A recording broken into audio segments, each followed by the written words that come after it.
بسم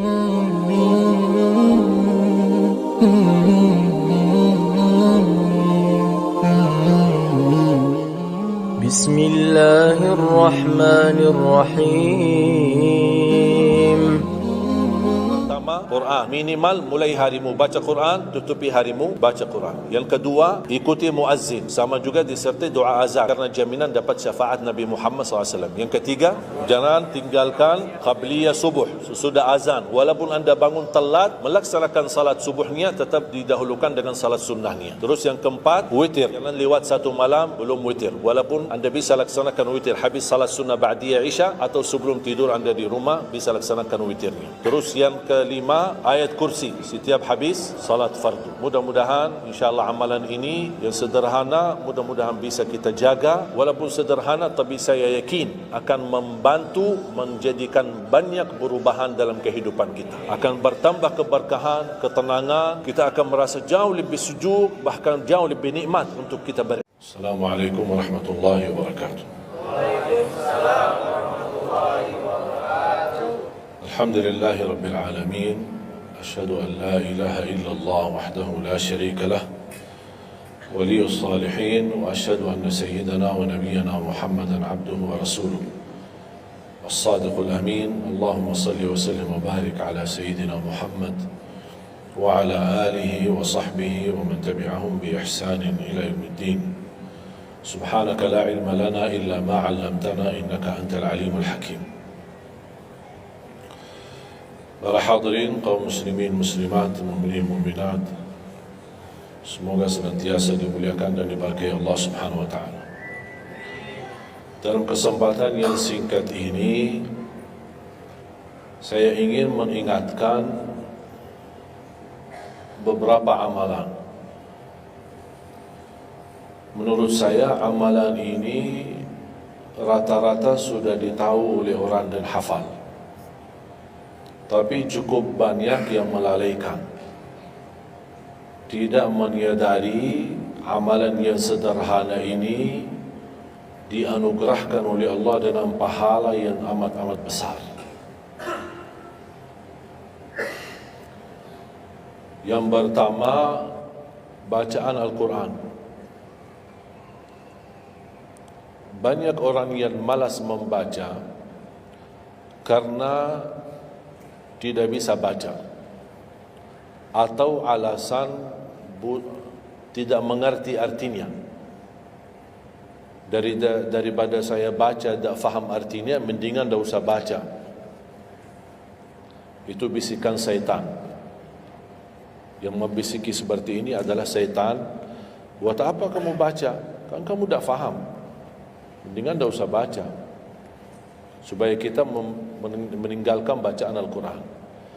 Sedangkan dijanjikan oleh Allah Subhanahu wa taala dan juga Rasulullah sallallahu alaihi wasallam, setiap satu huruf 10 kebaikan. Bukan setiap amal. Semua hitungannya dengan amal. Salat 5 waktu dapat pahala 50. Salat duha dapat pahalanya. Salat qiyamul lail ada pahalanya. Sunnah fajar sebelum azan, sudah azan, sebelum salat, itu pahalanya sama dengan dunia dan seisinya. Seluas dunia dan seisinya. Ini sunnahnya. Kira-kira gimana yang wajib? Rasulullah SAW bersabda di hadis yang sahih, La aqulu alif lam mim harf, walakin alifun harf, wa lamun harf, wa mimun harf. Alif lam mim bukan satu huruf, tapi alif satu huruf, lam satu huruf, mim satu huruf.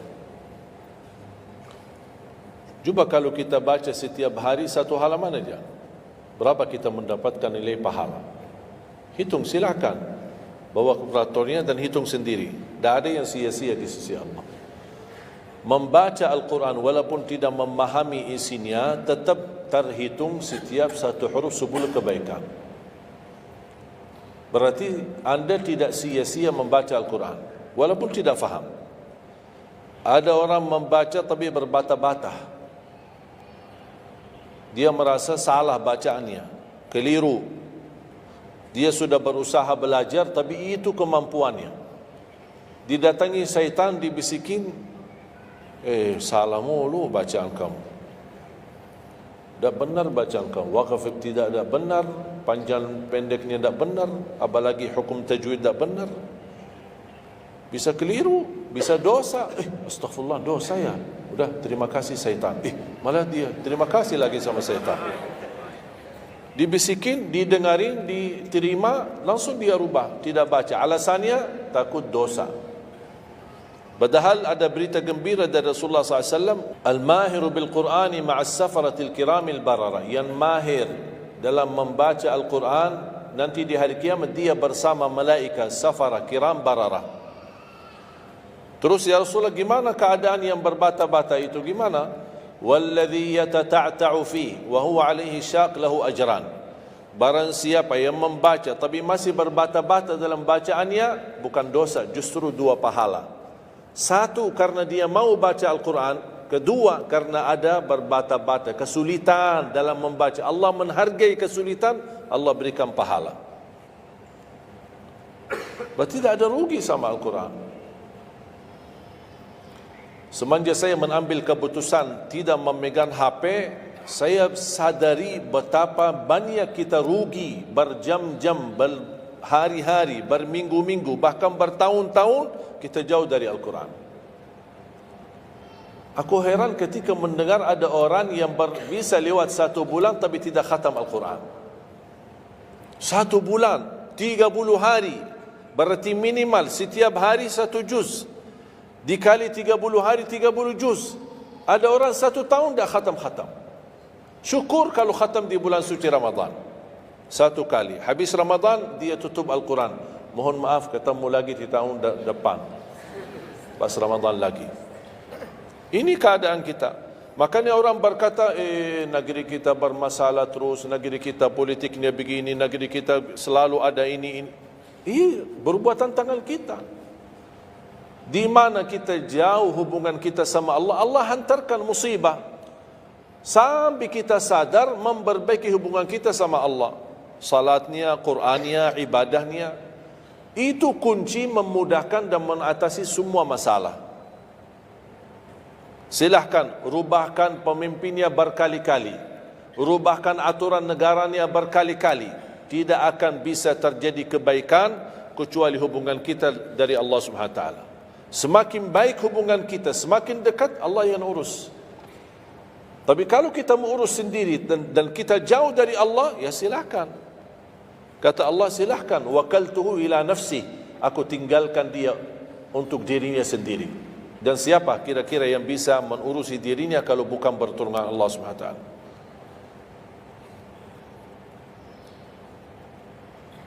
Jangankan bisa khatam Al-Quran dalam 30 hari, jangan 1 juz dalam 1 hari, 30 hari bisa dikhatam dalam waktu 10 jam. Saya pernah tes, menghitungkan waktu, bawa alarm, membaca dari subuh sampai zuhur. Tiba waktu zuhur, saya stop alarmnya, saya lanjut lagi habis zuhur. Sampai asar, lanjut lagi habis asar, lanjut sampai maghrib. Berapa saya habis khatam 30 juz? Bagi orang yang lancar bacaannya, tidak berbata-bata, bacaannya lancar, hurufnya jelas, tajwidnya bagus, tidak terlalu cepat, standar, sebagaimana bacaan tadi salat Isya, itu namanya standar, hadar, tapi disempurnakan tajwid, tidak boleh cepat dan tidak boleh terlalu lambat. 10 jam mampu khatam 30 juz. Saya punya teman sekolah di Madinah, dia berhasil khatam 30 juz dalam waktu 7 jam 49 menit. Makanya aku heran kalau ada orang berkata 1 bulan, mana bisa ya? Tahu enggak ya apa yang membuat masalah kita kenapa tidak bisa khatam Al-Quran? Karena suka lihat halaman belakang. Begitu buka baru mulai Al-Baqarah, Alif Lam Mim Dzalikal, buka terus halamannya. Sambil baca kita buka 600 sekian, kapan habisnya? Hudan lil muttaqin, sadaqallahul azim. Sudah langsung sadaqah karena sudah merasa berat. Dia menghitung halaman belakang sedangkan dia baru aja mulai 1 ayat. Dia langsung sadaqallahul azim. Syaitan tidak mungkin dan tidak senang melihat kita sering membaca Al-Quran. Kalau orang dulu susah baca Al-Quran, wajar, karena susah menemukan Quran. Zaman sahabat cari kulit unta untuk tuliskan ayat yang Allah turunkan. Ada potongan ayat di Sayyidina Utsman, ada potongan ayat di Sayyidina Abu Bakar, ada potongan ayat di sana sini. Coba kumpulkan, susah. Makanya semuanya larinya kepada sahabat yang begitu datangnya wahyu, mereka langsung mendengar dari Rasul, langsung bisa hafal.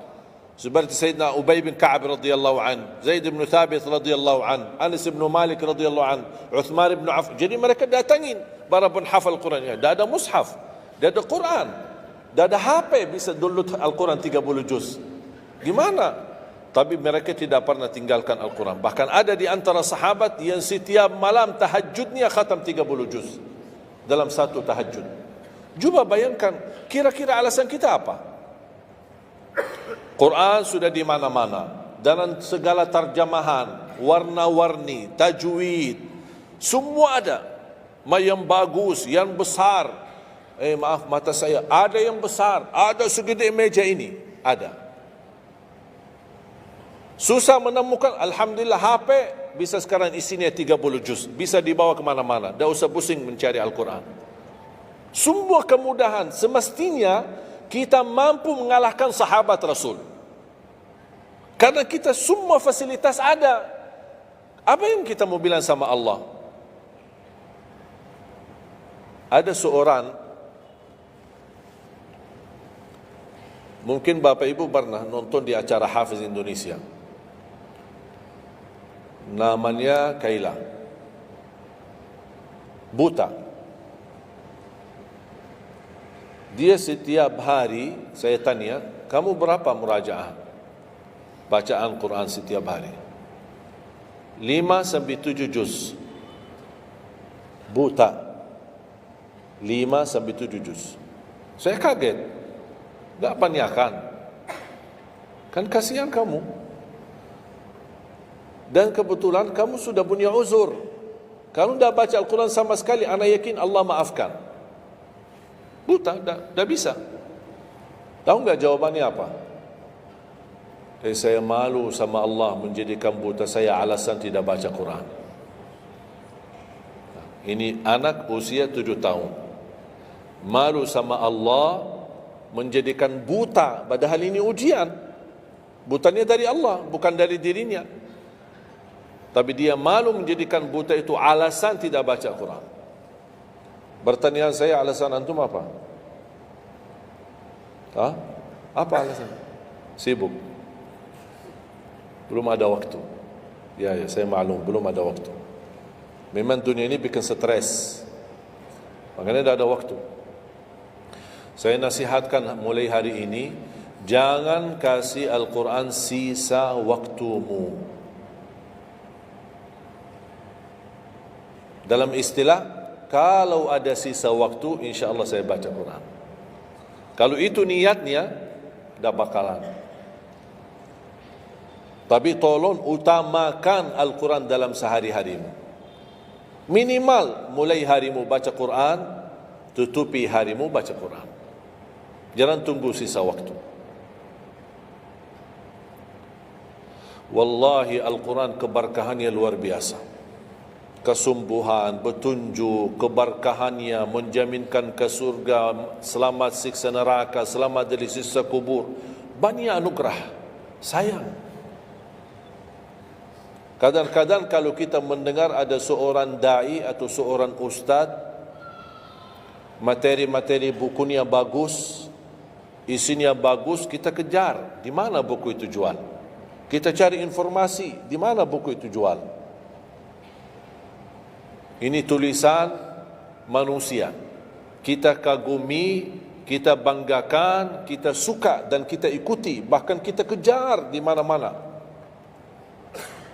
Al-Quran kalamullah. Masa kalam manusia lebih mulia di hati kita daripada kalamullah? Silahkan, boleh kagumi apa penyampaian ustaz, da'i, tapi jangan melebihi apa kata Allah. Jangan kita terharu ketika mendengar seorang berceramah. Tapi berkali-kali kita simak ayat suci Al-Quran tidak pernah meneteskan air mata. Seperti mendengar surat kabar atau koran.